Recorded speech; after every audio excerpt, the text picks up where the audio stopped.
mediante continuar a ouvir. E obrigado a todos. Aqui deveriam e poderiam estar também pessoas aqui em Azevedo, por parte da Universidade Católica e do Secretariado Pastoral da Cultura. Está o Padre Fernando Pinheiro e o Dr. Bernardino, aqui nesta casa que nos acolhe, a Associação Católica do Porto, e que celebra também momentos jubilares.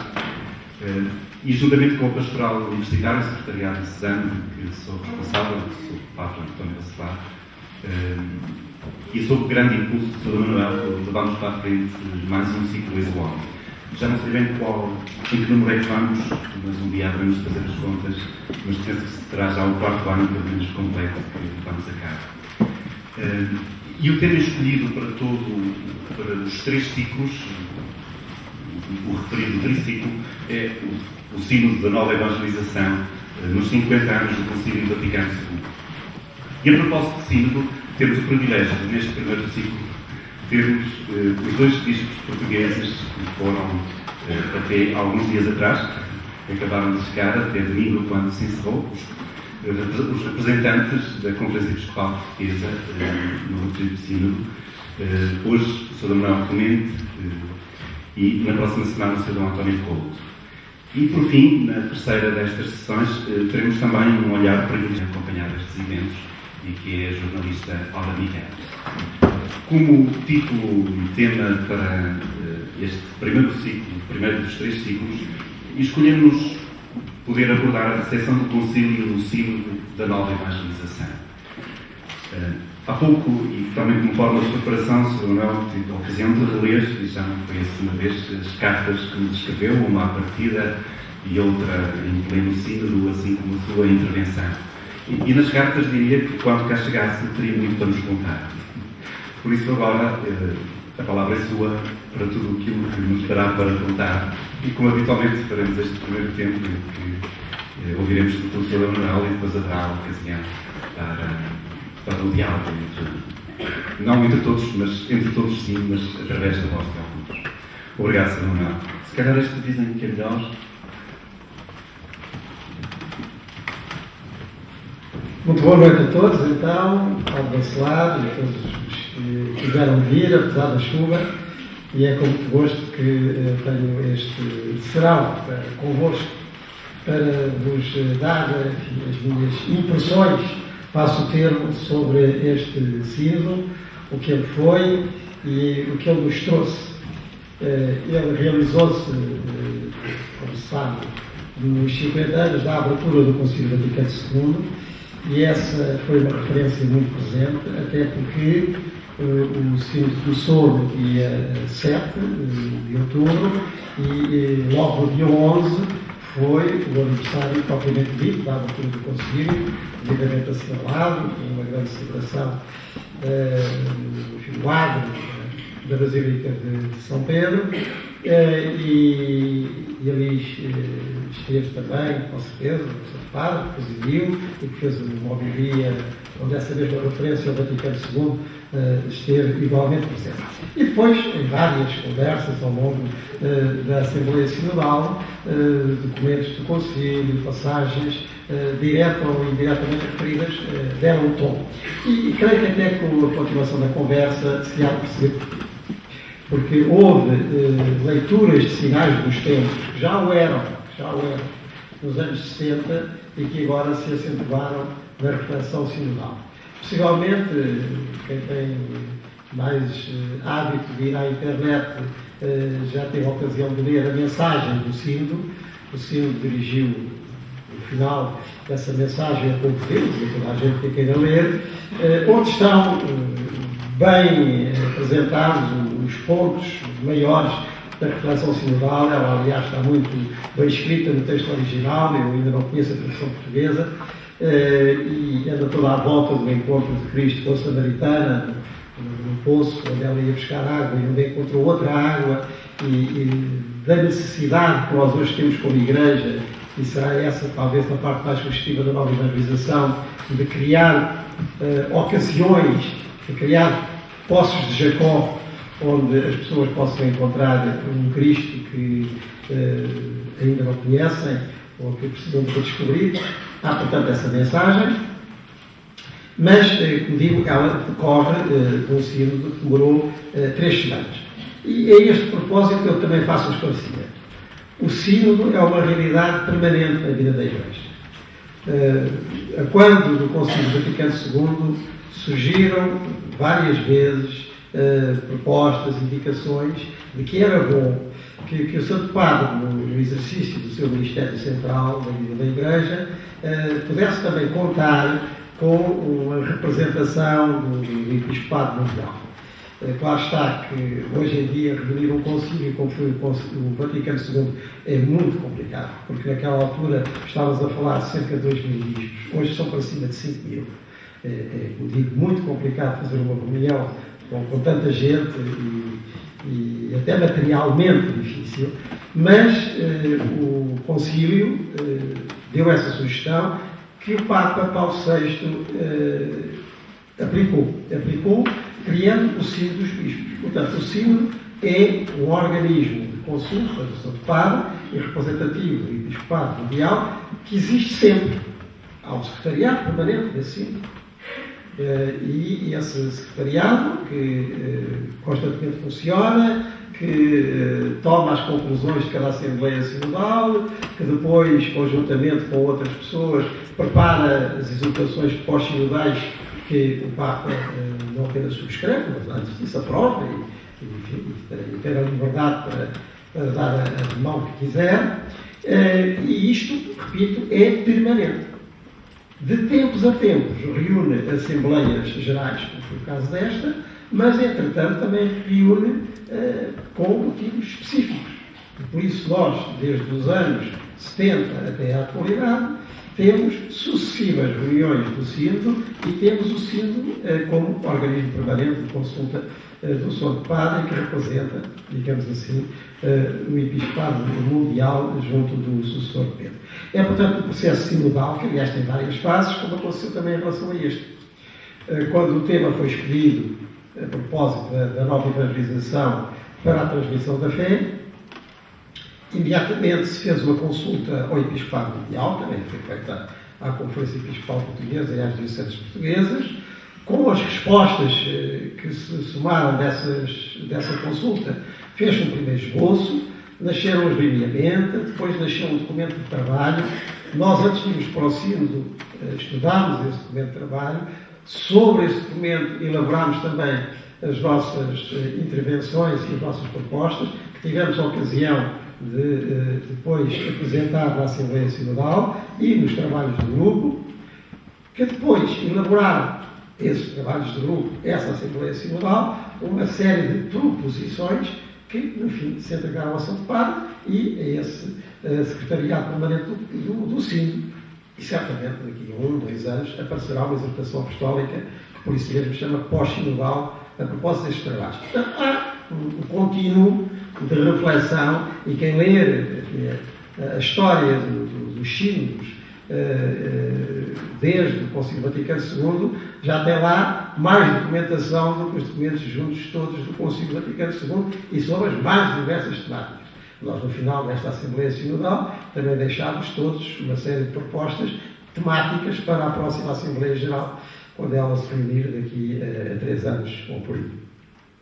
E sobre o que é o Sínodo. Portanto, houve uma reunião de 3 semanas de um organismo que existe desde o princípio dos anos 70.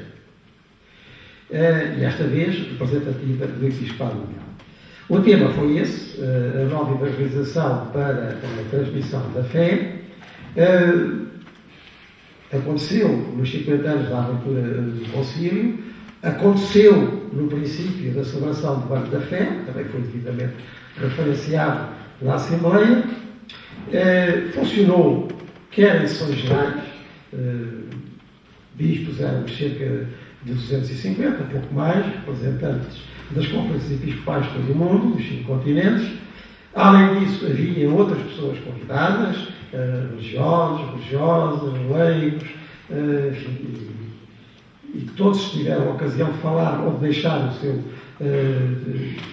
testemunho escrito, mas quem pediu para falar, falou, o que quer dizer que no total nós ouvimos para aí 350 ou mais intervenções, E depois havia trabalhos de grupo. Portanto, nós fomos subdivididos por trabalhos de grupo conforme uma série de línguas que aprofundaram esses temas e que elaboraram as tais proposições que depois foram aprovadas na sessão final.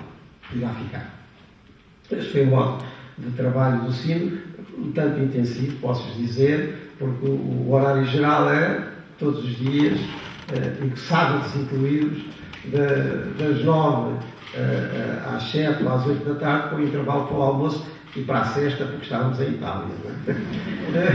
E nas primeiras semanas fazia lá um bom calor, depois da refeição. E este foi, digamos, o esquema geral, o funcionamento geral do SINO. Se perguntam opiniões, até para agora, e já motivando a conversa que segue, opiniões e impressões, antes de mais, para dizer as coisas assim rapidamente, se a Igreja Católica, da figura daqueles bispos dos 5 continentes, se centra de novo, porque isto é cíclico, no seu motivo principal, que é a figura de Jesus Cristo, a mensagem de Jesus Cristo, mais uma vez se evidenciou, descentra-se da Europa em que tem vivido nos últimos séculos, mas claramente. Nós olhando para a Assembleia Sinodal, os bispos da Europa, a representação europeia e também pelas intervenções notamos isso. Ou seja, o centro do catolicismo, embora com certeza temos ministeriais que continuam ligados ao bispo de Roma, São Pedro, mas o centro do catolicismo desloca-se claramente para a América Latina, para a África e até para algumas regiões da Ásia, evidentemente o caso das Filipinas, mas não só das Filipinas, de algumas outras zonas asiáticas, onde a presença católica, embora minoritária, é muito expressiva. Em algumas regiões da Índia, onde aliás não chegam aos 3%, mas 3% na Índia já é muita gente. E até na China, onde há realidades surpreendentes. Aliás, um dos presidentes delegados era exatamente um cardeal chinês, o bispo de Hong Kong, com o seu latim muito curioso. Depois a Coreia, a Rússia, os Vietnãs.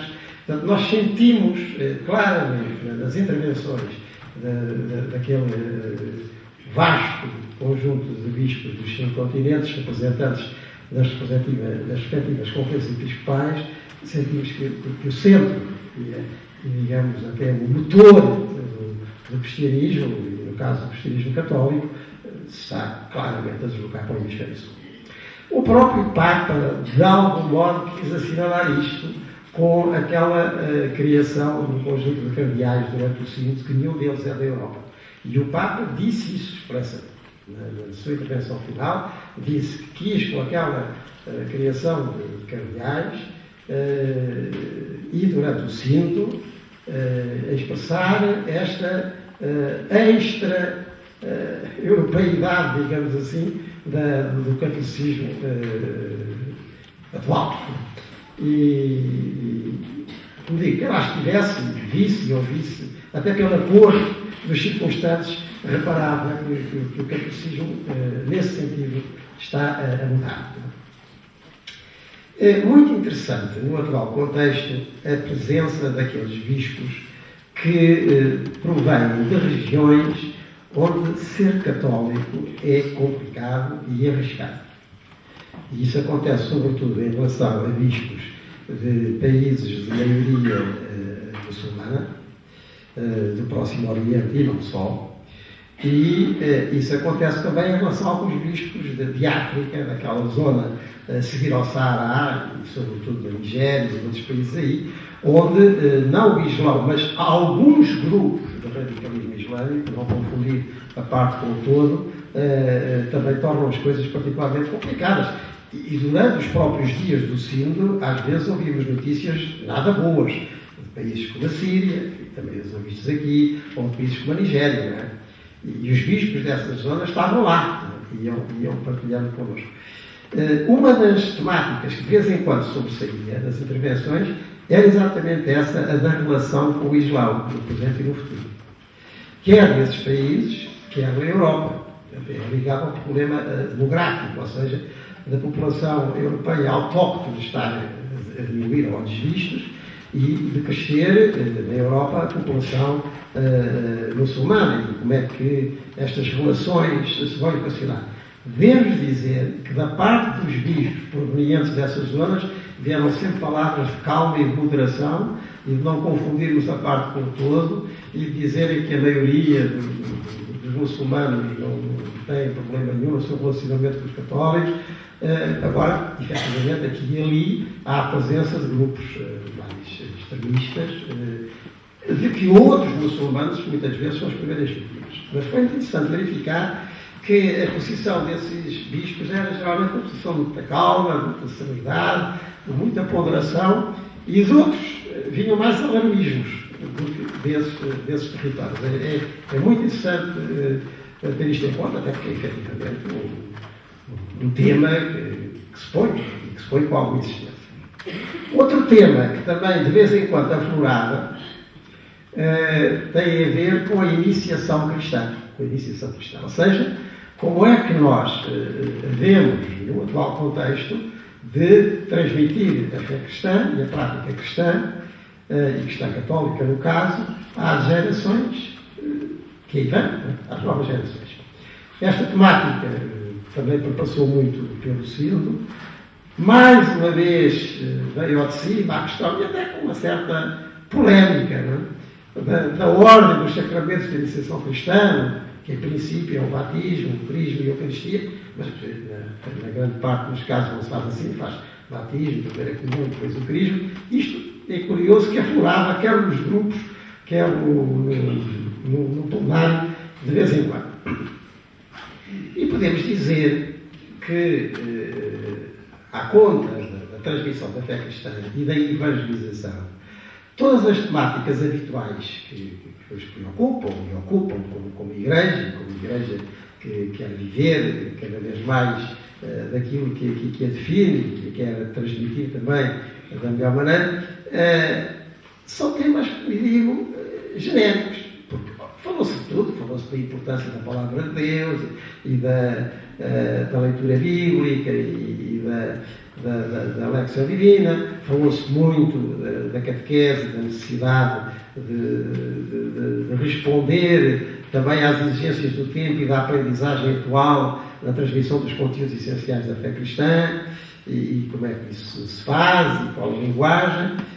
Falou-se muito da Eucaristia e da vida sacramental e da necessidade da Eucaristia ser verdadeira, portanto, baseada naquilo que ela deve celebrar, propriamente, segundo as normas e também com a beleza séria e profunda que só pode vir de uma Eucaristia devidamente celebrada. Falou-se da necessidade de adequar a pregação aos novos tempos, falou-se, enfim, da importância das redes paroquiais, mas isto, digamos, são temas normais, porque isto é a vida da Igreja, não é? E à medida que os dias passavam e eu ouvi destas intervenções, eu próprio e outros íamos interrogando, está bem, mas isto é evangelização, portanto, isto é anunciar e praticar o Evangelho, mas é agora, no princípio do século XXI, e também já era, sei lá, no século XVIII, ou no século XII, ou no século VI, não é? Isto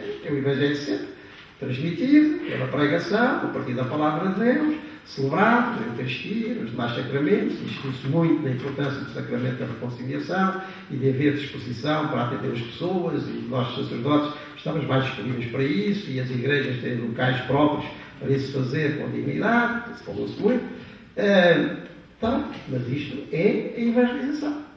E depois, com certeza, a atenção aos pobres, a necessidade da caridade, mas isto é para este século, é para esta altura e é para todos os séculos. Isso é o cristianismo.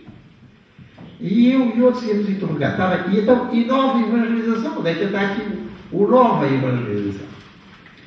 E se me perguntam, e isto aqui liga ao Concílio Vaticano II e à Gáudio à Dispensa e à sua leitura dos finais dos tempos, eu acho que o que dali sobressai, e depois, quando lemos a mensagem, também com esta perspectiva que eu vos estou a dar, e a exortação, quando ela sair, podereis concluir igualmente, é tudo isto que é evangelização ser feito hoje em resposta a realidades que essas sim são novas. E aqui eu ligo ao Vaticano II, efetivamente.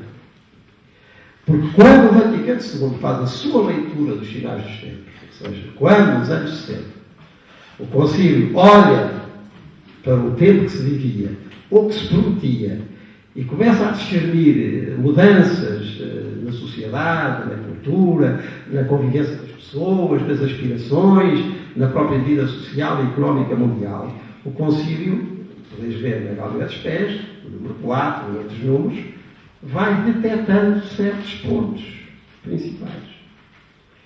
E esses pontos, ou alguns desses pontos, que já estão detectados na Gaudium et Spes, hoje têm uma expressão muito maior, quer dizer, que o Concílio acertou na leitura e o tempo deu-lhe a razão.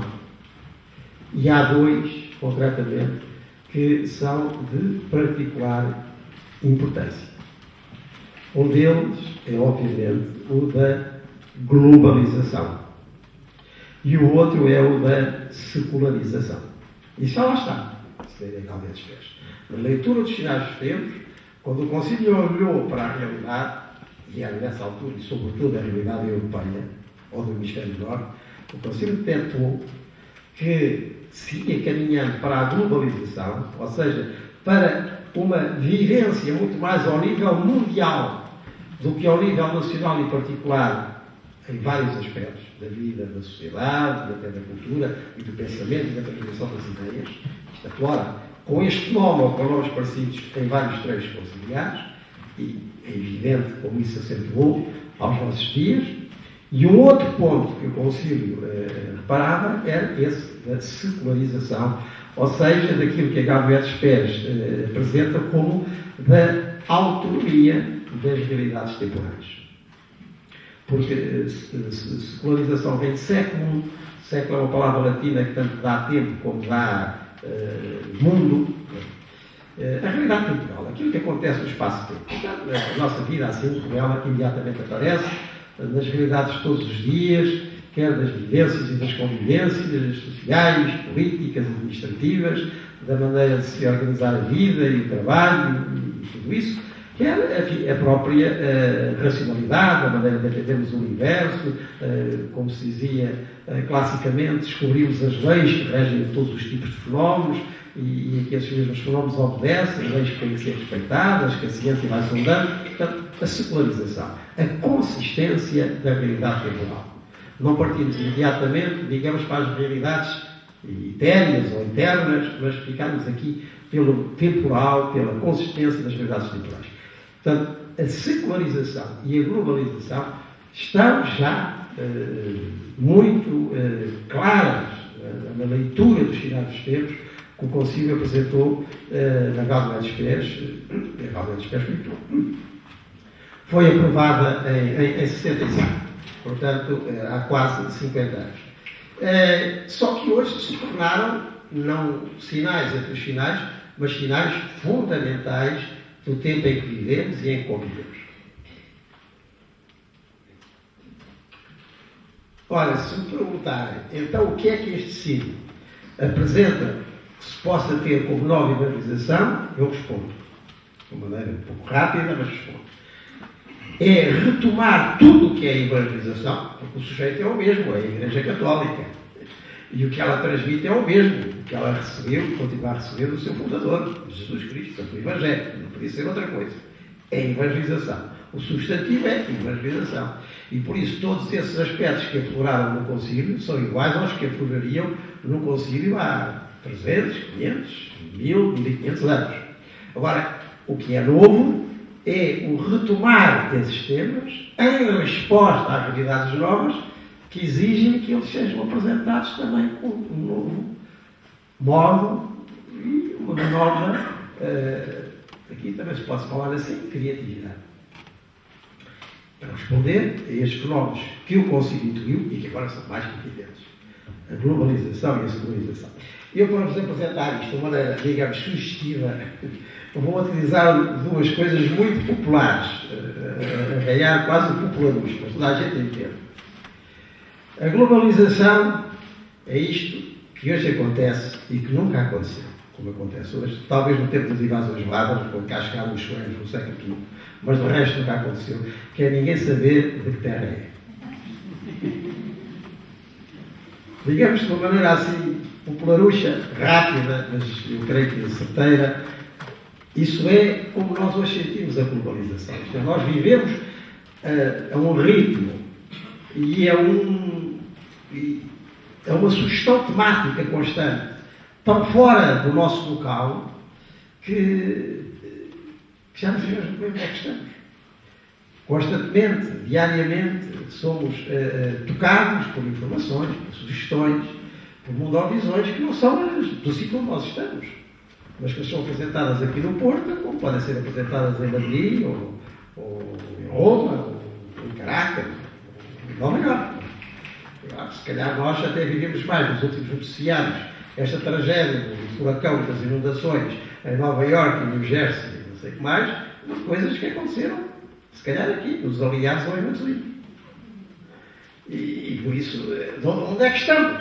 De que terra realmente somos? Já para não falar nesse constante gaguejar, quando perguntamos às pessoas de onde é que são, muitas delas não respondem imediatamente. Não sabem se estamos a referir à terra onde nasceram e onde já não vivem há muito tempo, se há as 3, 4, 5 terras em que, entretanto, viveram.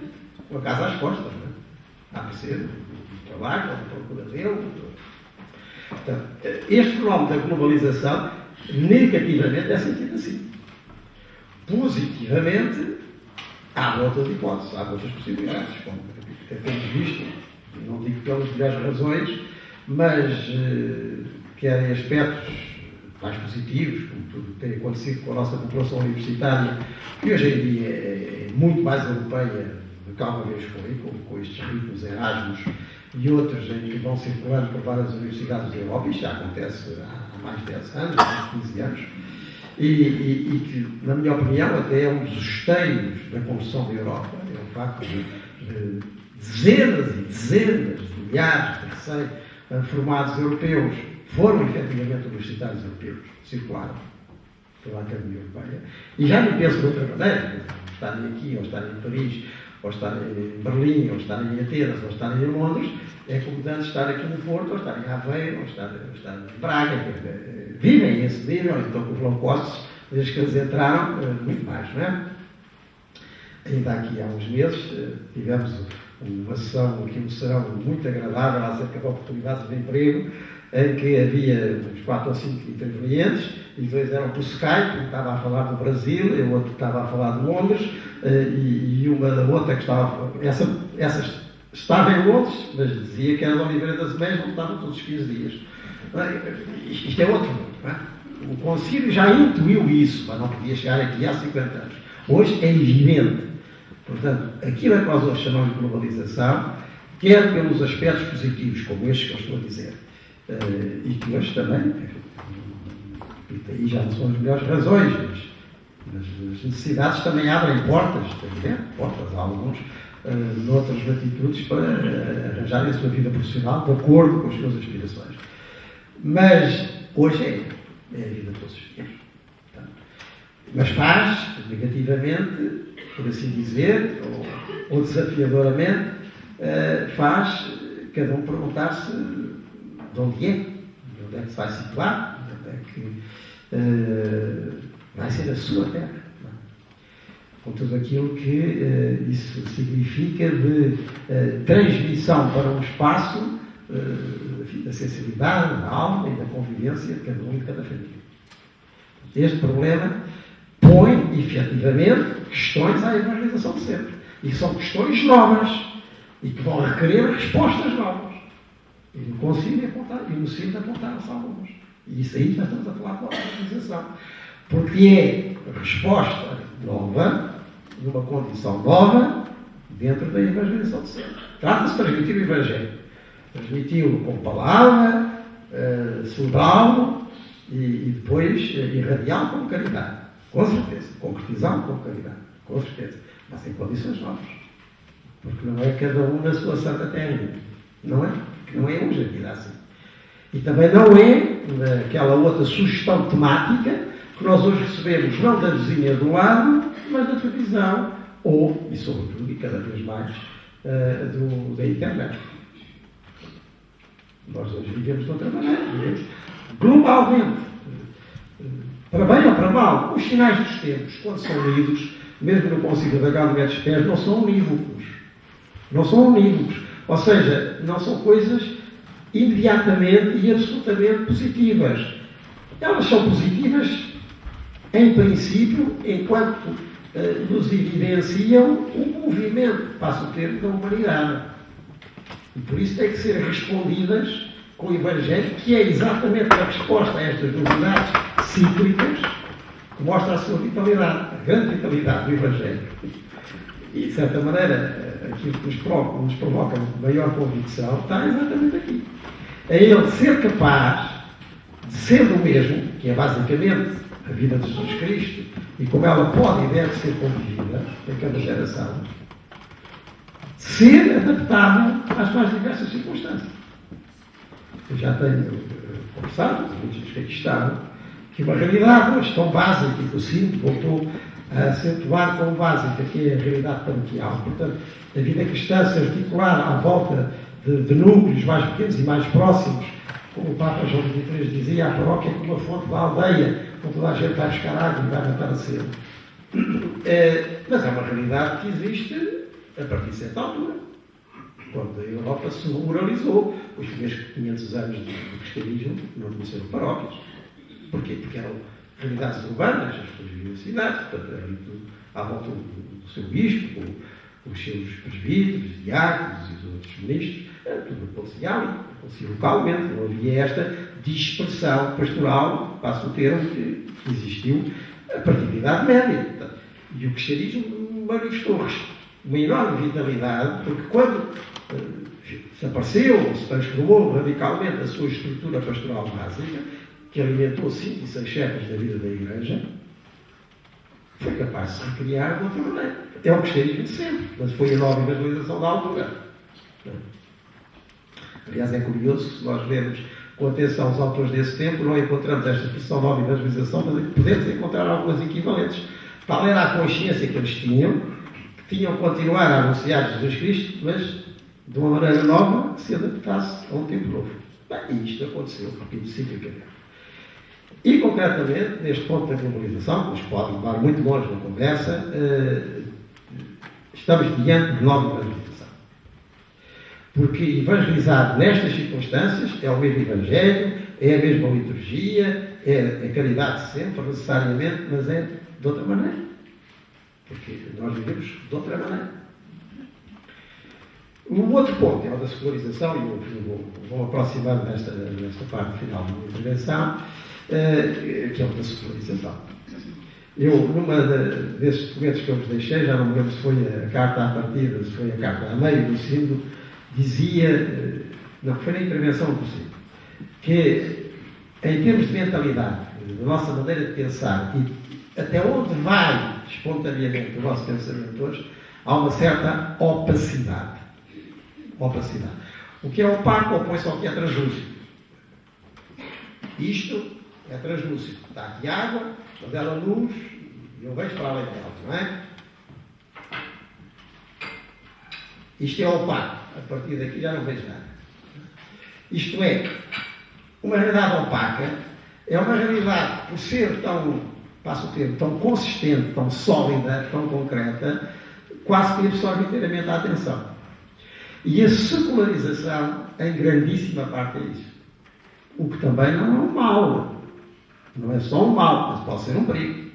Não é um mal, porque pouco e pouco, e sobretudo a partir do século XVI aqui na Europa, a realidade temporal, a realidade secular, onde vem secularização, o que acontece no espaço-tempo, ganhou uma consistência muito maior. Muitíssimo maior. Vão-se descobrindo aquilo que Camões chama os mistérios, os segredos da natureza. A natureza é sólida. Aquilo que depois, já disse, os cientistas modernos do século XVII e XVIII começaram a chamar as leis, que regem todos os fenómenos. Portanto, não se parte imediatamente da minha apreensão para o abstrato ou para o mundo divino. Não, os fenómenos têm consistência. A realidade tem consistência. Mas tem uma consistência tal que às vezes eu posso ficar por ela.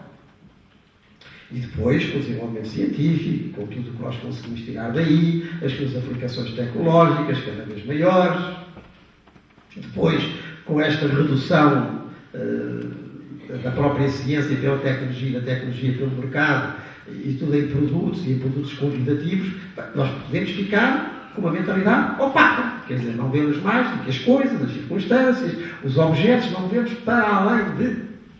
A grande crise da metafísica, não vem Aristóteles, lá no século IV a.C., depois de ter escrito os seus livros sobre a física, os fenómenos naturais, digamos assim, depois escreveu mais uns acerca de outras coisas, que iam além desses fenómenos imediatamente naturais e tentavam sondar as raízes do ser. Como eram livros que ficavam para além dos livros da física, chamou-lhes metafísica. Pouca metafísica hoje em dia. Não é? Estamos mais ou menos como aquela personagem da famosa tabacaria do Fernando Pessoa. Não é? Os teus sem metafísica. Não é? E porque ficamos opacos, não temos tempo. A não ser para o imediato, ou então para aquilo que nos cativa logo, para aquilo que de alguma maneira nos recompensa de algum investimento. Portanto, a realidade fica opaca, não fica translúcida. Nós hoje, algumas realidades que seriam fundamentais, e são sempre fundamentais para quem foi educado nelas, como a arte, nas suas variedíssimas expressões, como a música, tudo isso podia nos levar para além. É a realidade, é a aprendizagem. Este belo prelude da Rachmaninoff que nós ouvimos exige muito ensaio e tem regras. Não é chegar ali e ter os dedos no teclado como qualquer outra coisa. Não é? Mas vai além disso. O autor, a intérprete, é uma realidade translúcida, não é opaca. Dali soltou qualquer coisa, nos entrou na alma, nos alargou. Não é? Mas a secularização, quando ela decai em secularismo, ou seja, não vai além do secular, quer na realidade física, quer na própria realidade social e política e por aí fora, quando não há espaço para ir além, é um problema. É um problema hoje para muita gente. Aí há outro dito popular que é não ver um palmo à frente do nariz. A outra é não saber que terra é esta, é não ver um palmo à frente do nariz. E nós temos que evangelizar num mundo em que a secularização é um facto, que tem realidades muito positivas, dessas realidades temporais que o Concílio reconheceu e a sua, aliás, legítima autonomia, porque até havia aí um desígnio do próprio Criador. Portanto, a criação é consistente. Nós, cristãos, como os nossos antepassados judaicos na Revelação, acreditamos na consistência. Levamos a sério a criação. Aliás, porque o próprio Criador não a entregou. Crescei, dominai a terra. É um exercício. É um exercício de domínio, quer dizer, de compreensão, de valorização. É uma realidade boa, é positiva. Não é uma realidade irreal, não é uma realidade virtual. É consistente.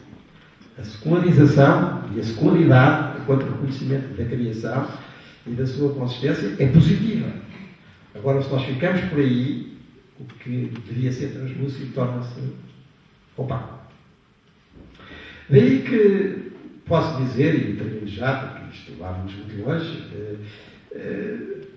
o que houve de nova evangelização neste século foi, nas suas conversas, nos seus debates, não tanto no plenário, mas nos grupos, nós, em geral, temos querido pegar na evangelização, sempre, na transmissão da fé, que toda ela se consubstancia na apresentação do testemunho de Cristo e da vida pascal, mas atendendo a estas realidades novas da globalização e da secularização, que a muitos de nós, não estou a dizer só dos outros, nos fazem não saber de que terra somos e temos dificuldade em definir-nos territorialmente no espaço, o que levanta grandes problemas à concretização comunitária do cristianismo africano.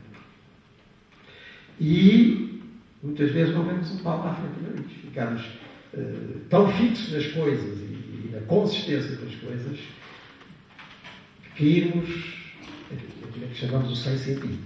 Porquê? E para quê? Portanto, aqui surgiram algumas coisas interessantes e essas apontam para a nova evangelização. Já vos posso adiantar algumas, porque é para adiantar também à pergunta que viria logo a seguir ou outro trecho musical que vamos ouvir. Está bem, então se o que houve no sítio interessante foi considerar que a evangelização de sempre tem que responder agora às novidades, como sejam, segundo está a dizer, basicamente as da globalização e da civilização, então o que é que o Cid apontou? Muito rapidamente, em termos de resposta à globalização, que pode rapidamente transportar-nos do individual, já nem digo do local, para o geral, sem passar por lado nenhum, e portanto quase um individualismo absoluto, globalmente distraído, a multiplicação das redes de pertença. E daí se retomaram aquelas formulações que já vêm do Papa João Paulo II, e uma delas até do sino de 85, portanto, que as paróquias sejam comunidades de comunidades, ou famílias de famílias, a importância de se adotar as redes transversais, mas que também se devem articular localmente, os movimentos antigos, os grupos. Portanto, que nenhum cristão, quer para a sua iniciação cristã, quer para a sua vida cristã, viva desgarrado. E temos que ser aqui muito criativos. Ou seja, em cada comunidade cristã, para nós pastores, a grande preocupação é olhar e dizer, mas aquela família ou aquela pessoa que a família pertence, qual é a sua rede, qual é o seu grupo, aqueles casais estão ligados a outros, quem é que os acompanha, quem conversa com eles, aqueles doentes, quem é que os visita. Estas pessoas que só cá estão durante uma certa altura do ano e depois não estão, então estão noutra paróquia, estão noutro sítio, qual é a relação que eu tenho com essa outra paróquia onde eles também estão? E apareceram muitas sugestões nesse sentido e, curiosamente, as mais interessantes vieram de países da Ásia e da América Latina. Eu lembro, em especial, da intervenção do arcebispo de Goa, do Dom Filipe Neri de Ferrão, que dizia que, na sua diocese, que aliás são duas que estão unidas de Goa da mão, a base é aquilo que ele chama os pequenos grupos missionários, qualquer coisa assim, em que por grupos de famílias se reúnem em cada paróquia e depois irradiam e estão interligadas entre si e depois têm atividade missionária e testemunho junto dos não católicos, são muitos, obviamente, hindus e muçulmanos. Então, toda a articulação da diocese está nesta base. Isso apareceu muito. E isso podemos chamar de nova evangelização. Exatamente, não é em si absolutamente inédito, mas na sua insistência e na sua generalização, como proposta geral para a vida da Igreja, é efetivamente resposta à globalização, que é uma novidade. Ou seja, não deixar a pessoa, digamos, sem rede entre aquilo que é, o indivíduo, e depois um global que constantemente o atinge, o desperta, o distrai, mas que não é. Quem tem ao lado, em muitos lados onde hoje vive. E depois, em termos de secularização e de quebrar esta opacidade, multiplicar as ocasiões de encontro, daí que a mensagem final que eu já vos disse, toda a volta do poço de Jacó, onde Jesus se abeira daquela mulher que vinha se abeira, não, interpela aquela mulher que vinha simplesmente buscar água da fonte, e faz dessa oportunidade um encontro e uma oferta de uma outra água que a mulher não suspeitava e que é a própria vida do Espírito. E portanto, a multiplicação destas ocasiões, né? A criação em cada polo cristão, comunidades, de ocasiões de encontro, fazer disso uma prioridade pastoral, a maior disponibilidade que os padres e outros agentes pastorais tenham para acolher, a insistência no acolhimento, fazer, repito, de cada lugar cristão, um poço de Jacó onde se possa matar a sede de quem vem. E abrir a essa outra sede, mais definitiva, que transforma realidades opacas, que são aquelas realidades imediatamente necessárias e que nos pujam todos os dias, em realidades translúcidas.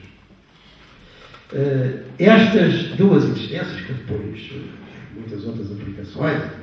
Foi um horror de sugestões e de experiências, testemunhos daqui e de lá que apareceram. Estas podemos considerá-las de boa evangelização, porque são, pelo menos como existência, respostas novas a realidades novas que eu, uma leitura pequena, uma leitura pessoal, será certamente complementada e muito melhorada com a leitura que o Sr. António Couto fizer das leitorias, encontrei naquelas 3 semanas desta Assembleia Sinodal. Muito obrigado.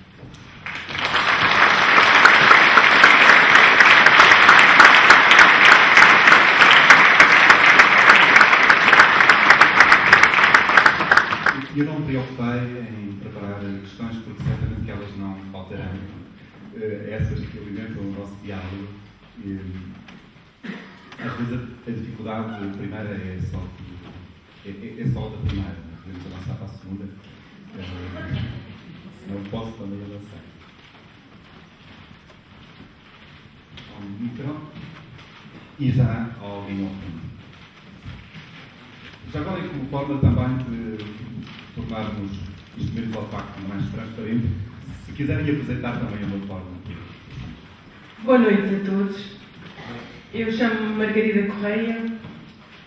A minha idade já ultrapassou o meio século e eu sei o que é a globalização. Nasci em Santa Maria da Feira, vivo na Maia, já passei por Angola e pela Venezuela. Estou aqui porque realmente quando sabemos que alguém como o Sr. Manuel Clemente se presta a esclarecer-nos, nós vimos e enchemos assim estes espaços. De todos os modos, falou aqui em algo que realmente me despertou a atenção e que me fez escrever. Ser católico é complicado e arriscado em alguns países do mundo. Realmente, se quisermos levar essa mensagem nova que a Igreja tanto fala, essa nova evangelização, precisamos também ser católicos arriscados. Porque falo por conhecimento próprio, porque pertenço a um grupo de gente que o Sr. Manuel bem conhece e apoia, que são as oficinas de oração em vida e que apresentam uma nova forma de evangelização. E realmente, aqueles que a esperam de braços abertos, muitas vezes veem-se na dificuldade de a receber, porque o entrave principal, muitas vezes, aparece na figura do responsável da igreja, do pároco, ou daqueles que, às vezes, não deixam nem sequer chegar ao pároco. Então, como ultrapassar isso? Ficamos habituados a tanto tempo, ficamos habituados à segurança que oferecia o facto de não haver mais escolha, de ficarmos fechados na sacristia e saber que as pessoas iam ao encontro da igreja. E agora, como fazer? Porque quando apresentamos uma mensagem destas, uma mensagem que realmente dá a conhecer um Jesus diferente, um Deus bondoso, que ensina a mergulhar dentro de nós, que ensina a fazer intimidade, que ensina a fazer oração, as pessoas realmente encontram que a religião faz sentido. Mas é preciso que realmente todos construamos essa necessidade e esse querer mostrar essa algo translúcido que falou e que tão bem explicou, e para mim foi tão fácil de compreender, mas que quando vamos por esse Portugal fora é tão difícil levar. Grata por tudo aquilo que trouxe até nós, especialmente a mim, agradeço e desejo que todos realmente levem daqui essa nova evangelização que bem precisamos. Obrigada, Sra. Manuel. Obrigado, Margarida. Se calhar podemos colocar mais uma ou duas questões, se disse isso, e que o Sr. Manuel muito bem.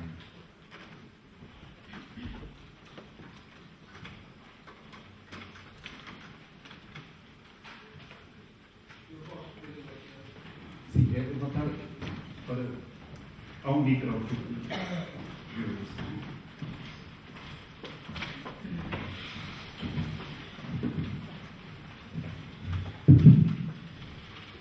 meu nome é Luís Arão da Fonseca e queria agradecer ao Sr. Manuel a sua intervenção, que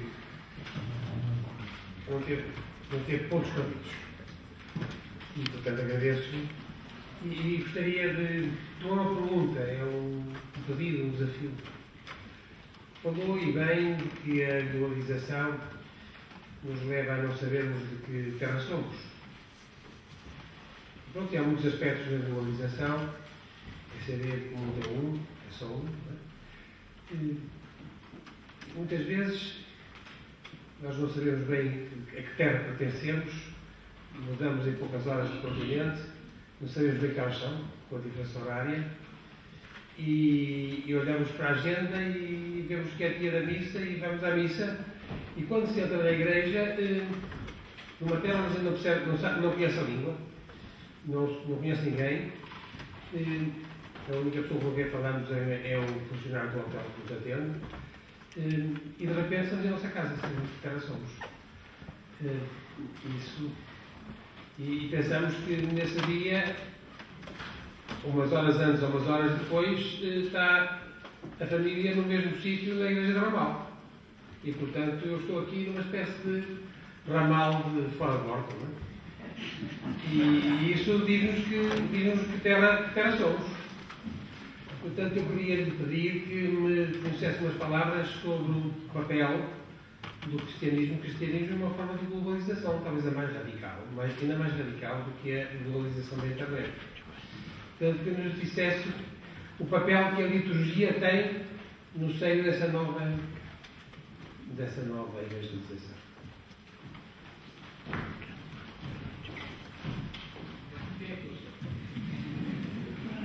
Não há 2 e 3, pode vir uma terceira. Sim.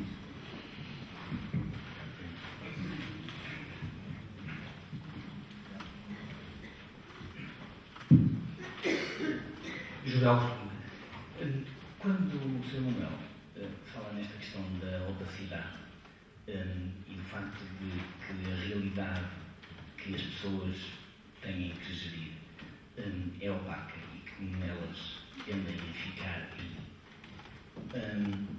eu não podia concordar mais, mas penso que a razão pela qual as pessoas e hoje em dia especialmente ficam aí é porque primeiro são bombardeadas com um volume extremamente grande e a internet só exponenciou essa questão de coisas que simplesmente determinar se são úteis já é complicado, já consome muito tempo. E penso que a escolaridade ocidental, enfim, não preparou as pessoas para gerir este volume de informação. E por outro lado, se tem pouco tempo, muitas coisas para considerar, o que provavelmente vai acontecer é que as pessoas vão tentar evitar procurar o significado. E se não procurarem o significado, enfim, não há cristianismo que lhes valha, porque nunca conseguem perceber a importância de certas coisas. Quero-vos para dizer isto, porque neste objetivo da nova evangelização, se calhar, à la longa, talvez, a questão da forma como o ensino e como a catequese é proporcionada, de maneira a permitir que se procure o significado, já que a prática, no passado, à força de uma prática, as pessoas acabaram por abstrair o significado, de alguma forma. Hoje em dia, como são bombardeadas, isto é uma possível explicação, como são bombardeadas por muita informação, acaba por se perder, depois não percebem a prática e, portanto, abandonam. E, no certo sentido, penso que isso ainda estará por fazer. Isto é uma pergunta, que é uma forma de catequese que acentua as pessoas que ou procuram um significado ou é muito difícil permanecer.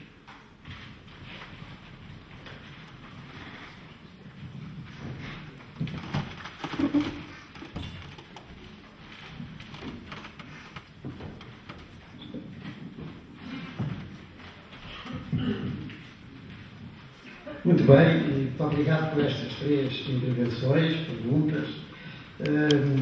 que aliás não é preciso artificialismo nenhum para unir. Mais do que responder diretamente ou especificamente à Margarida ou à professora Dona Fonseca e ao José Augusto, eu vou dar uma resposta que, como verão, de alguma maneira toca a todos. E tem a ver com a prevalência da oração e a referência à liturgia. Como digo, foram temas que também apareceram. A necessidade de uma liturgia cuidada, isso mesmo bela, da beleza que ela própria transporta na tradição cristã, no nosso caso latina, que é a liturgia que geralmente celebramos, foi muito referida. Muito referida. Agora, o professor Dona Fonseca fala de algo mais, ou seja, fala do significado profundo que a celebração litúrgica e, concretamente, a Eucaristia Dominical tem, mas que requer iniciação.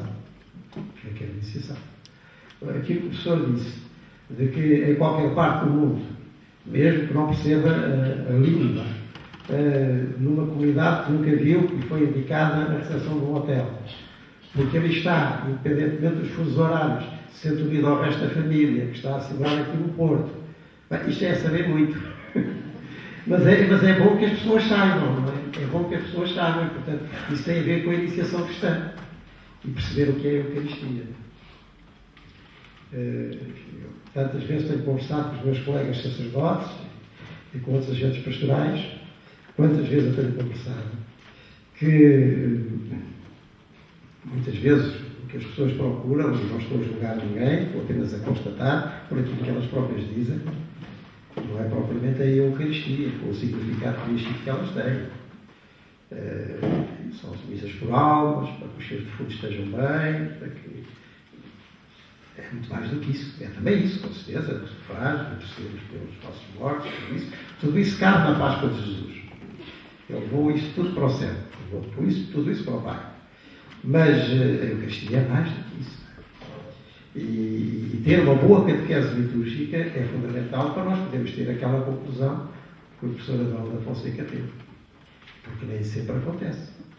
Quantas vezes eu ouço a párocos de pessoas que estão quase todo o ano fora de Portugal, que no mês de agosto são completamente praticantes e sobretudo para a festa da terra, que mesmo fosse em janeiro já tem que mudar para agosto, etc. Mas que depois lá nos sítios onde estão a trabalhar não vão isso. Porque isso está ligado ao estar na terra, à sua comunidade pertence. Não dão esse salto muito bem dado que o professor deu. Também há outros casos bonitos. Se estão mais, lá nessas terras não estão sozinhos, se estão mais, gente da terra ou gente de Portugal tem as mesmas tradições de santos ou devoções marianas, levam-nas para lá. Mas isso já é mais grupal do que propriamente individual, pessoal. Há aqui uma longa educação a fazer para que se possa chegar a esse ponto muito importante. E hoje há aqui um enorme campo para a nova evangelização. Nós aqui temos que ser criativos. Há um bocadinho falei-vos daquilo a que chamei, posso chamar, não é nada agressivo, a nova evangelização entre a Idade Antiga e a Idade Média, que criou esta vida que depois foi expandida e veio até aos nossos dias, litúrgico-paroquial. Mas isso foi uma criatividade muito grande. E não foi de um momento para o outro. E com muitas resistências ao princípio. Porque muita gente, e nós encontramos até reuniões de bispos, concílios provinciais do século V, século VI, século VII, e ainda, além disso, a pôr muitas restrições. O quê? Não virem aqui à catedral, terem lá um presbítero, lá nessa aldeia, isso não pode ser. Isso foi a pouco e pouco entrou. Na altura era uma novidade isto, que é ter assim as comunidades espalhadas, portanto lá foi uma novidade. Mas foi uma novidade que resultou. Foi, em termos comparativos, uma nova evangelização. A evangelização é a mesma. Continua-se a celebrar o que já se celebrava antes, continua-se a ler a Bíblia aos que sabiam ler, os mesmos ritos, mas a maneira de o fazer foi outra para garantir a vida comunitária dos cristãos e a celebração pascal dominical.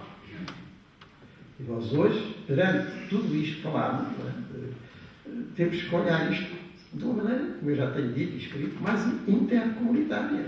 Porque efetivamente, a vida das pessoas é muito intercomunitária. Muito. Muitíssimo. Aquela experiência que o professor disse, se calhar, desta ou de outra maneira, compartilhada com outros que estão. Hoje estou aqui, depois já estão ali, depois já estou lá. Eu ainda há bocadinho ao jantar, já não sei a propósito de quê, me lembrei de uma história tão simples, mas que eu achei de uma candura extraordinária e de alguém que tinha assimilado alguma coisa do que é o domingo cristão, nas suas diversas facetas de celebração, de convívio familiar, de alegria, que há muitos anos eu ia para Jerusalém e assim que entrei no avião reparei que calhei ao lado de um jovem de 30 anos, que estava muito agitado, sempre a olhar para a janela, se eu preciso de alguma coisa, estou a ver se ainda está ali a minha mulher, não, daqui já não vê, mas então o senhor vai para Jerusalém, possivelmente trabalha lá, sim, estou lá, numas obras e tal, custa-me tanto estar lá, porque lá não há domingo. E eu, quando estou lá nas obras, a trabalhar ao domingo, penso sempre, mas que pena não estar na minha terra, porque agora ia com a minha mulher e a minha filha à missa, depois íamos almoçar à casa dos meus sogros e à tarde íamos ao futebol. Eu achei isto uma candura, mas lá está, ele tinha lá dentro o ritmo dominical, e familiar, e vestido, ele tinha um assimilado, a sua simplicidade, tinha um assimilado. E sentia falta. Sentia falta. Seria ótimo se ele lá em Israel encontrasse alguma comunidade cristã, onde pudesse também celebrar e ter aquele sentimento que o professor teve. Eu estou aqui em Jerusalém, ou em Aiago, ou assim, a minha mulher e a minha filha estão lá com os meus sogros, mas eu estou com elas, porque estamos todos aqui à volta da Páscoa do Senhor Jesus, que não tem fronteiras nem barreiras. Mas isto precisa de educação, de formação, de iniciação. Isto não se aprende sem nada. Precisa de iniciação. E requer aqui, efetivamente, uma nova evangelização. Porque apenas a resposta que damos hoje não chega. Não é só não saber que terra é não saber da comunidade pertence e não há vida cristã sem comunidade. Mas hoje temos que ser intercomunitários, porque efetivamente a vida das pessoas é também aqui e agora. Os pais, os filhos. Depois, as duas outras intervenções, quer a da Margarida, quer do Zé Augusto, têm a ver com um aspecto fundamental e que foi lá muito frisado no Senhor, que é a iniciação à oração. E, infelizmente, tanto quanto eu posso constatar, e em conversas e partilhas com tantos colegas e outros cristãos têm vindo ao de cima, até já com a Margarida veio, em algumas circunstâncias, que é, apesar de vários anos de catequese, grande parte dos nossos jovens cristãos não aprenderam a rezar. Não aprenderam a rezar. E, sobretudo, não ganharam o gosto da oração. Que é essencial na vida de Jesus. Nós temos que perceber bem, quando isto foi acentuado no Senhor, que a única coisa que nós temos para oferecer e que nos legitima e onera enquanto Igreja é a pessoa de Jesus Cristo e a transmissão daquilo que Ele nos oferece. E basta ler qualquer um dos Evangelhos para perceber que essencialmente Jesus Cristo é e oferece, se chama filiação divina. E que Jesus, tanto como qualquer uma das tradições evangélicas, comunhão com o Pai e transmite a sua comunhão com o Pai. Como nós. E comunitariamente. Damos aos nossos jovens cristãos, adultos cristãos, isto. O gosto de estar com Deus, vida de Pai Nosso. Isso é um gosto, é a alma de Jesus. E do cristianismo. Não tem, estamos numa igreja, um dos nossos tempos, custa-me estar a dizer isso, mas também certamente vos custa observar. As pessoas entram, as pessoas acreditam, está no sacrário, a presença sacramental de Cristo, a oportunidade de estar com Ele, diante do Pai. Como é que as pessoas passam? Como é que as pessoas estão? Que atenção dão? O que é que acontece? Ou o que é que não acontece? Efetivamente, quantas vezes eu tenho dito isto, a nossa iniciação cristã sacramental e catequética, em muitíssimos casos, falha, porque nós não conseguimos transmitir as duas atitudes fundamentais de Cristo, que é o gosto de estar com o Pai e o serviço aos irmãos. E isto não se aprende nos livros. Os livros ajudam, porque transmitem a experiência de quem já aprendeu. E transmitem. Isto é na prática. E falou-se lá, por exemplo, muitas vezes, que é necessário que na catequese se faça uma verdadeira aprendizagem da oração de Cristo e da caridade. Da caridade. O gosto do bem, o gosto da oração e o gosto de fazer bem. Fazer bem ao próximo. Aquele versículo de ouro que vem nos Atos dos Apóstolos, mas referido a Jesus, que disse: há mais felicidade no dar do que no receber. Isto transmite-se. E vamos lá ver, e perdemos uma oportunidade privilegiada. É porque, como os próprios psicólogos nos ensinam, na infância, ali entre os 7 e os 10 anos, há aquilo que alguns chamam a fase mística, em que a alma infantil aprende isto com uma força que tomáramos nós adultos. Aquela história do Francisquinho de Fátima, não é? Que o gosto dele era ir lá para junto do sacrário, que ele dizia estar junto de Jesus escondido. Nós encontramos isto em muita alma infantil. Essa predisposição de adorante da alma infantil, nós desenvolvemos um pouco. Nós, é um nós muito genérico e com todas as honrosíssimas exceções. E depois em casa, no ambiente familiar, igreja doméstica.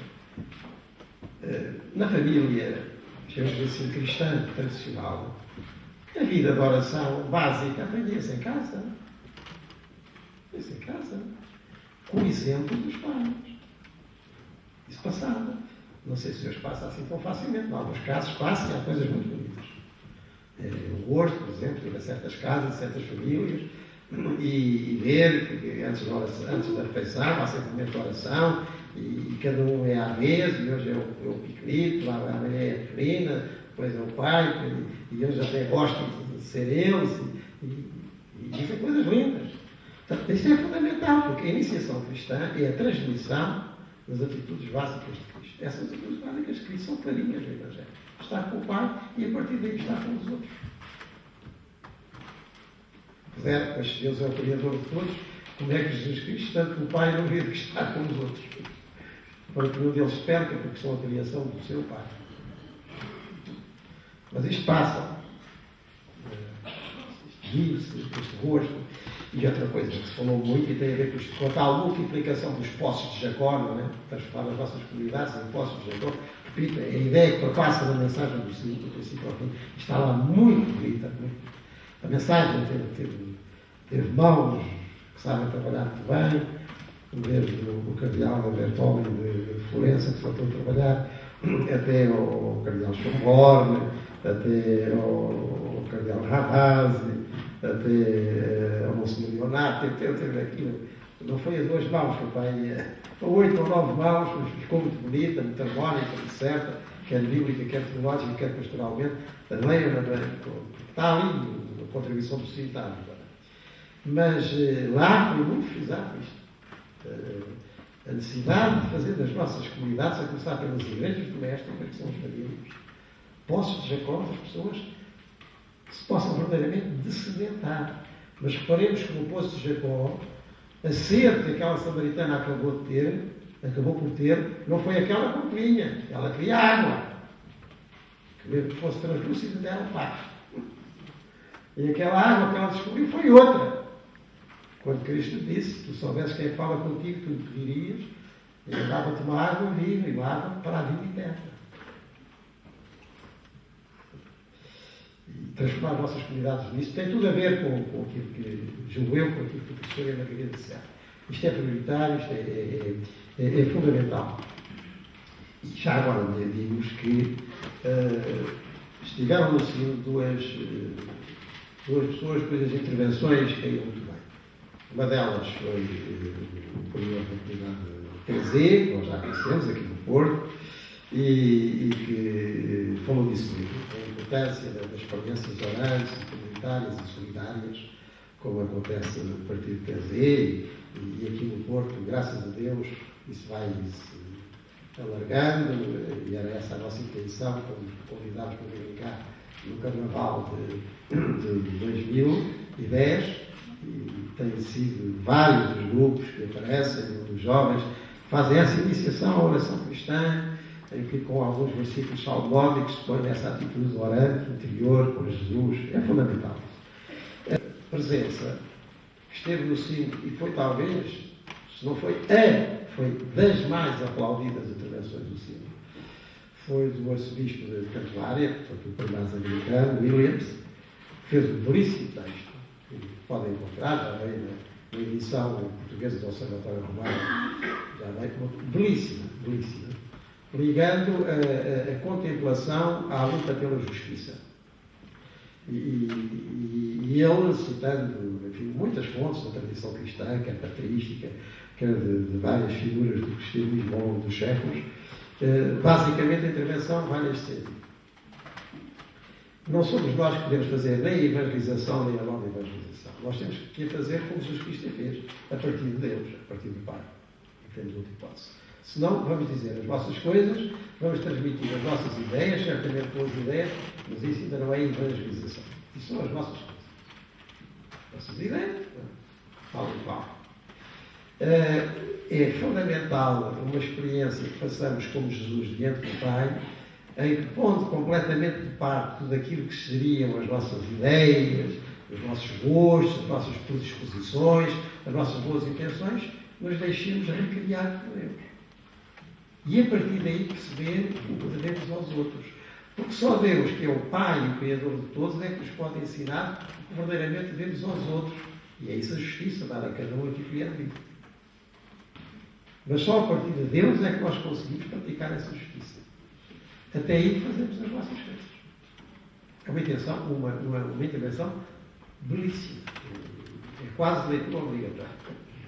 E, como digo, vários outros tocaram neste ponto, e sem dúvida nenhuma, as nossas comunidades, sejam familiares, sejam interfamiliares, sejam paroquiais, sejam movimentos, sejam de associações, sejam o que for.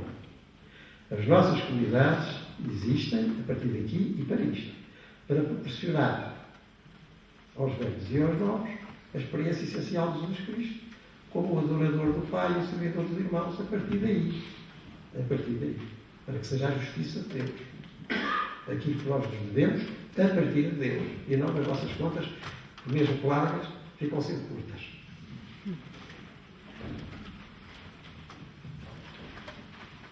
Sim, estamos a aproximar-nos das 11 horas, é um limite, mas com alguma flexibilidade. Penso que dá tempo ainda mais uma ronda de leitura final. Veja já aí uma mão que se levanta.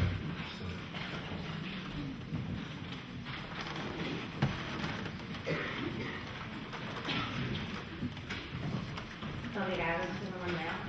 É sempre um gosto e muito proveitoso ouvi-lo. Eu gostei mesmo muito do que nos transmitiu e gostava de pôr duas ou três questões em relação à descentralização, digamos, do cristianismo. O que é que a Europa e a civilização ocidental terá neste momento de aprender com essa igreja não ocidental? O que é que da sua experiência sinodal nos pode dizer? E depois outra questão, que não é nenhuma catástrofe matrimonial, de maneira nenhuma, é uma questão genérica, que é o seguinte: como se pensou, eu digo já que está na sequência do que o Luís disse, se pensou que como compaginar a globalização em termos de potenciação e de ajuda à estrutura familiar, que com certeza não é tradicional, entre aspas, etc., mas continua a ser o perfil da família cristã, e portanto, num matrimónio único e segundo. Muito obrigada.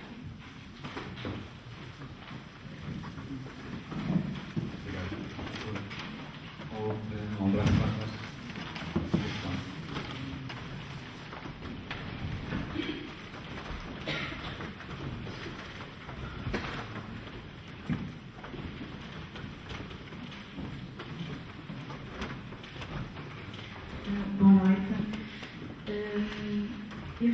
fazer uma pergunta simples. Ouvi aqui falar de globalização, de secularização. Acho que existem alguns pontos positivos a ressaltar aqui, nomeadamente não sabermos de que terra somos. Certamente que a dada altura da vida nos pode levar a um confronto connosco próprios e pode ser este um ponto positivo que pode daqui a vir. A secularização, que cada vez se tem expandido mais, traz alguns pontos negativos, nomeadamente à vivência e à partilha de uma realidade cristã na família, e isto pode levar também a uma mudança de paradigma, e não digo uma mudança radical, mas a um surgir de um encontro com o catolicismo, com o cristianismo, com a figura de Jesus Cristo mais tardia na vida. E eu pertenço a um grupo em que mais de metade das pessoas que o constituem tiveram esta experiência muito tardiamente, e todas elas sentiram alguma dificuldade em perseverar nesta aproximação, e acho que a Igreja vai ter que fazer um crescimento por aqui. Acho que esta aposta nas redes de pertença é sem dúvida um caminho muitíssimo importante, e gostaria só de ouvir então o que foi dito no sino, talvez tenha sido dito alguma coisa sobre isto. Obrigada. A Joana Sandrine. Sim. Eu chamo-me Irmã Ana Maria.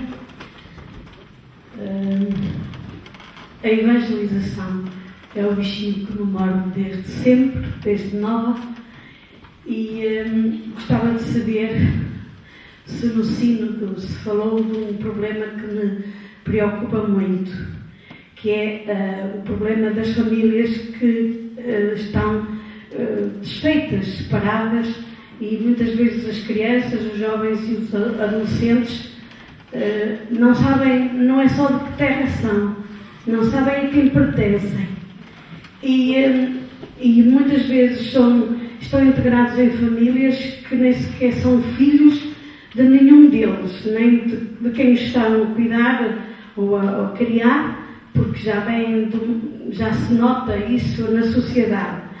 E fazer chegar a mensagem de Jesus Cristo a estas famílias que estão de coração partido, que estão divididas, e em que alguns elementos sentem a vontade e o desejo de continuarem a viver no cristianismo, a viverem a sua fé e a transmiti-la, mas muitas vezes não sabem como, e então preferem ignorar, preferem abandonar, preferem deixar, e nem sequer permitem que os próprios filhos façam essa experiência.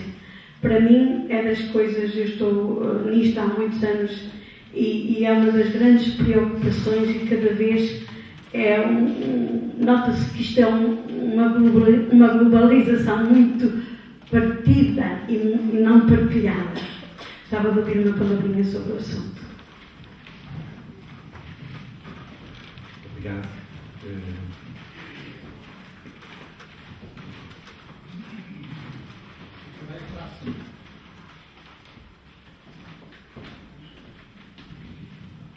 Ainda bem que para a semana o tema é o mesmo, não é?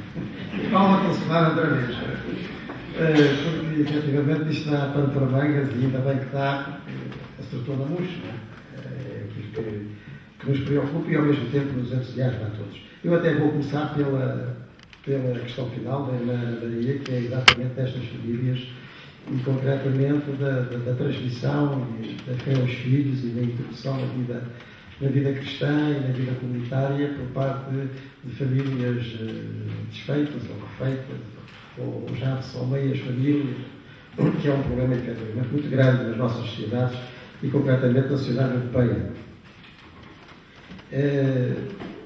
Aquilo que apareceu mais vezes no sínodo, em relação a estes casos, é a afirmação de que todos os batizados são membros da Igreja, e como membros da Igreja devem ser acompanhados, seja qual for a situação concreta em que vivem. Lá está que o ideal é uma vida de perfeita comunhão com Cristo e também comunhão sacramental. Em alguns casos isso não é possível, porque essa comunhão foi de algum modo interrompida. Agora há uma pertença básica que continua a haver, é como nas nossas famílias, não é pelo facto de ter havido algum acidente de percurso, chamemos assim, com alguns membros dessa família, que não deixa de ser da família e que deixa de merecer todo o nosso cuidado e toda a nossa atenção. E o SINDA tem insistido muito em que nós reforcemos a nossa atenção e a nossa proximidade junto a essas pessoas que em muitos casos sofrem muito, e do ponto de vista religioso, merecem ser acompanhados. Mas é efetivamente difícil, porque concretamente para crianças em que a iniciação cristã passava pela integração real de uma comunidade, se uma semana é com a mãe num sítio, outra semana é com o pai num outro sítio, ou com a avó num outro sítio, e a própria missa dominical e a catequese de semana, e quem é que o leva, isto efetivamente é difícil, é complicado, e nós aqui temos que ter alguma criatividade, e eu julgo que ninguém tem a resposta no bolso. Quem tem boas iniciativas e boas experiências, depois que as partilhem com outros, porque nós aceitamos sugestões. É efetivamente difícil. É mais uma complicação para a tal desintegração de estarmos num todo que depois não se reflete concretamente em nenhuma circunstância. Com isto está outro problema, que também tem a ver com a iniciação cristã, que é a própria iniciação à relação, à sexualidade positiva, o acompanhamento da adolescência, no namoro, na construção das famílias e o acompanhamento da vida familiar através de tudo aquilo que será a pastoral familiar. É muito difícil, nas atuais circunstâncias, e com uma contracultura envolvente, que não vai no sentido da estabilidade, é muito difícil que alguém que aparece para casar vem com boa vontade, com algum alvoroço, com alguma tradição, com alguma pressão de algum familiar, mas que não tenha tido nenhuma formação nesse sentido, seja capaz e esteja em condições de celebrar validamente o matrimónio cristão. E também é muito difícil ao pastor, seja padre, seja diácono, seja quem o receber na comunidade, nesse sentido, estar a dizer que não e estar a negar uma coisa que ele tanto quer e com tanta força e às vezes com tanta urgência. Mas o que é certo é que muitos destes matrimónios dificilmente são aquilo que São Paulo se referia na Carta aos Coríntios, quando dizia: se queres casar, casa-te no Senhor. Pois, se não há vida no Senhor, em Cristo, como é que vai acontecer esse casamento como sacramento? Há aqui um problema global que tem que ser atendido no todo e depois, nisto que são as circunstâncias negativas, muitas vezes fruto dessa preparação, geralmente fruto dessa preparação séria que não houve, depois tem que ser atendidas, porque não deixam de ser nossos irmãos, e mesmo que tenham cobrado essa união sacramental, não deixam de estar na igreja em que entraram, portanto são todos merecedores do nosso acompanhamento e até da verificação do caso, se há um casamento válido, se não há, seja como for a circunstância, é urgentíssimo termos essa atenção, e a irmã Ana Maria, que certamente sabe, e é que estamos todos nessa mesma preocupação, porque de alguma maneira é uma problemática que hoje, numa cidade como a nossa, direta ou indiretamente, nos atinge a todos. Família, com amizade, mesmo a mim, como sacerdote, das coisas que mais pena me fazem, portanto, de casamentos, que eu abençoei, que foram eles que o celebraram ou não, tantos não terem conseguido, e eu posso identificar que na generalidade desses casos foi ou por falta de preparação ou por falta de acompanhamento. E depois, claro, as circunstâncias da tal expressão. Quando a companhia habitual do marido não é a sua mulher, por razões profissionais, tem que ter a vida todos os dias, nem a companhia habitual da mulher, o seu marido, também por razões profissionais, todos os dias, com quem é que se fazem aquilo que agora se chamam de cumplicidades. É curioso, uma palavra que antes era feia, agora se tornou bonita. Ou quem são as intimidades, quem são as amizades, e depois, etc. E as telenovelas da noite não são propriamente comentários ao Evangelho do dia.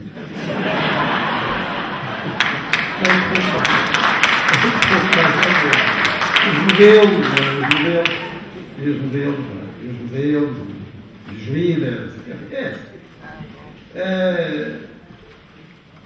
aqui trata-se mesmo de ser contra-corrente de uma outra cultura. Mas já foi assim que esta história começou. Nós não podemos esquecer.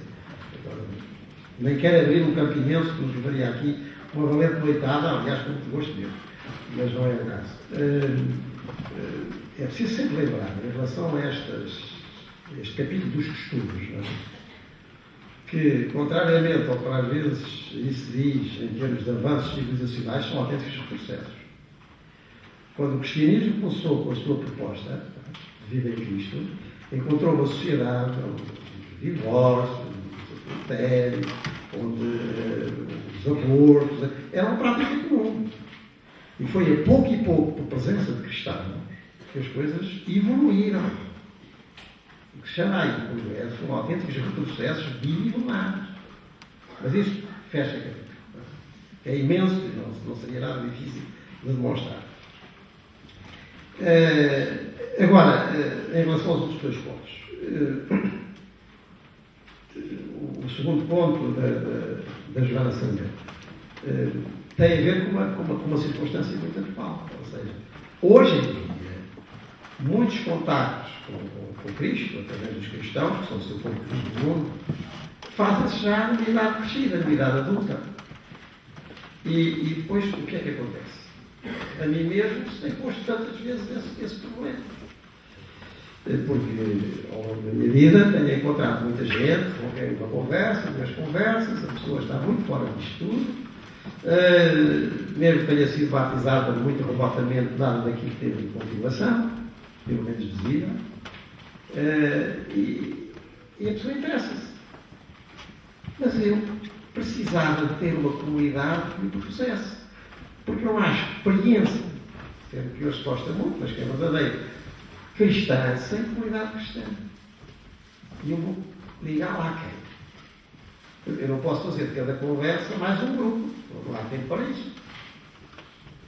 Portanto, a necessidade de nós partilharmos experiências comunitárias saudáveis e abertas, onde outros possam vir e integrar-se e descobrir o mesmo Cristo, que autenticamente se descobre daqueles que estão reunidos em seu nome, que ele prometeu, ou 2 ou 3 estiverem reunidos em meu nome, eu estarei no meio deles. É fundamental. E eu não posso dizer, então, mas diga-me lá, meu caro amigo ou minha cara amiga, o senhor é dono, eu sou da paróquia X. Está bem, então eu sou de tal sítio. E eu responder, isso é a paróquia X, vá lá ter, mas a paróquia X nunca lá foi, não conhece o padre, não conhece lá ninguém. É uma população de 5 mil, ou 20 mil, ou 10 mil residentes, isto é a mesma coisa que dizer nada. Se nós não multiplicamos, voltamos ao tema de trás, uma rede cristã convincente, as pessoas não têm onde fazer a experiência cristã, não têm onde. Isto é, portanto, uma prioridade absoluta. Não posso não reforçar a sua preocupação exatamente nesse sentido. Agora, em relação à Europa e à nossa Europa, como a professora Maria José perguntou, devo dizer que os primeiros dias do sínodo foram da apresentação da situação da Igreja nos 5 continentes. E continentes até subcontinentes, que é o caso da América Latina.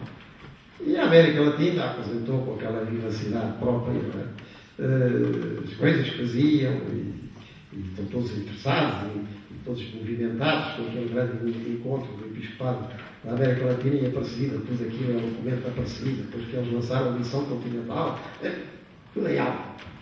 Com problemas, claro, completamente, lá, o desafio das seitas, a desumanização daquelas mega cidades, onde as pessoas estão por ali, nem sabem como.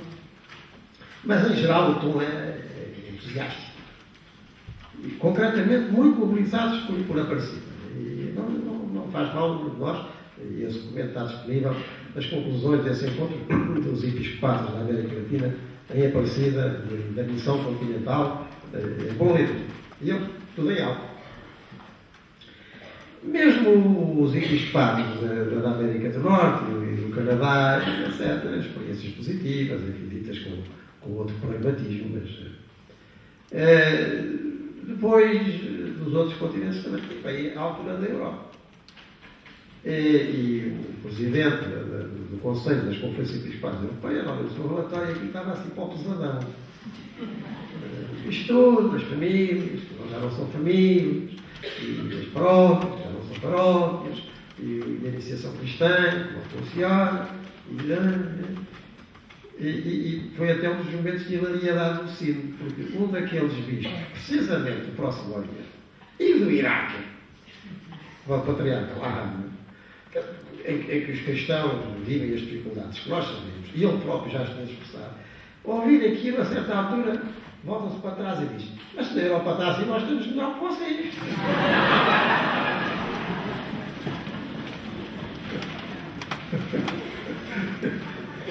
Realmente só dava para rir, não é? Sabendo nós, imaginando que seja viver, ser questão do Iraque, não é? Ou na Síria nestes dias, não é? Mas o próprio, a certa altura, volta a ter Inácio lá. Se na Europa está assim, estamos melhor. Mas quem fica, fica, e sabemos o que é que ficamos, e depois temos que dar a volta a isto, temos que dar a volta, conhecemos daqui para o Porto, já agora. Vamos a ver.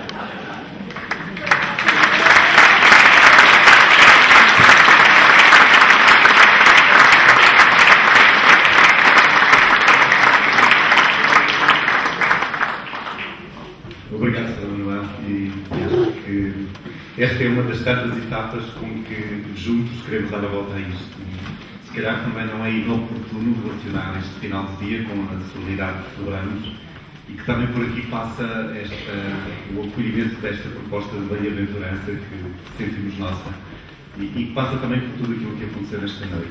Mesmo nestes pequenos gestos, porque a gratidão, eu diria antes de mais a todos os presentes, mas quer àqueles que estiveram sentados, quer àqueles que estiveram de pé, ficando do aviso evangélico, que para a próxima os últimos serão os primeiros. E que haverá, para se vierem antes, e que haverá sempre lugar para todos. E depois também se construiu, ou se constrói, através das 6 intervenções que podemos ter e de todos os outros, que as possibilitamos, porque se não houvesse o silêncio, não havia também a possibilidade desta escuta e, sobretudo, de acolhermos tudo aquilo que o Dom Manuel, e foi tanto, e continuará a ser tanto, nos teve para dizer.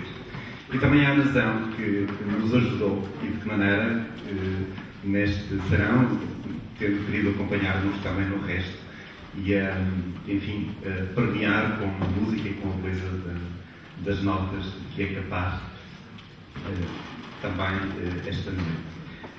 Mas o obrigado maior ao Sr. Manuel e tudo aquilo que nos trouxe, sabendo que, de facto, o tema não se esgota e temos então a alegria de para a semana, lembro só, e o Sr. Manuel também já o referiu, de termos entre nós o Sr. D. António Couto, o bispo amigo que foi e que participou também, juntamente com o Sr. Manuel, no sínodo, e por isso marcamos um novo encontro na próxima quinta-feira, que é dia 8, às 21h30, aqui. Uma boa noite a todos. Obrigado, Sr. Manuel.